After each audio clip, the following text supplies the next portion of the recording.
అద్భుతమైన లీల జరిగింది.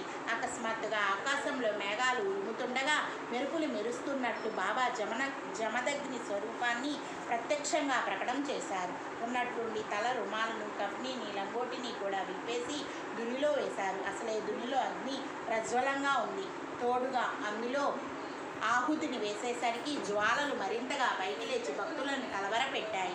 ఇదంతా అనుకోకుండా జరిగిపోయింది. బాబా మనసులో ఏముందో ఏమర్థం కాలేదు. సీమోల్లంఘన సమయాన వారి క్రోధ వృత్తి చాలా భీతిని కలిగించేలా ఉన్నది. అగ్ని తన తేజాన్ని వెదజల్లింది. బాబా అంతకంటే తేజోవంతంగా కనిపించారు.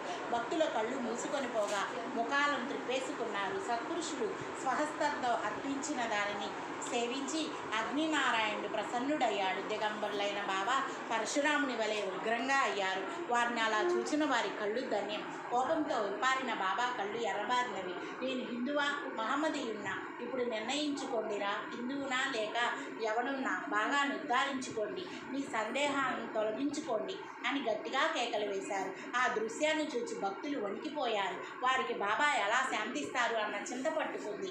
మహావ్యాధిగ్రస్తుడైన బాబా యొక్క భక్త శ్రేష్ఠుడు బాగోజీ షిండే ధైర్యాన్ని పుంజుకొని బాబా సమీపానికి వెళ్ళి వారికి లంగోటీని చుట్టాడు. బాబా, ఇవాళ దసరా పండుగ, సీమోల్లంఘనం రోజున ఇదంతా ఏమిటి అని అన్నాడు. నా సీమోల్లంఘనం ఇదే అని చెప్పి బాబా టపటపమని సటకాతో కొట్టారు. ఈ విధంగా బాబా దుని వద్ద దిగంబర వేషంలో నిల్చున్నారు. ఆ రోజున చావడి ఊరేగింపు ఎలా జరుగుతుందా అని అందరికీ చింత. ఊరేగింపు 9కి జరగాలి, కానీ 10 అయినా బాబా శాంతించలేదు. భక్తులు ఎక్కడి వారు అక్కడే రెప్పవేయకుండా చూస్తూ తటస్థంగా ఉండిపోయారు. అలా 11 అయింది.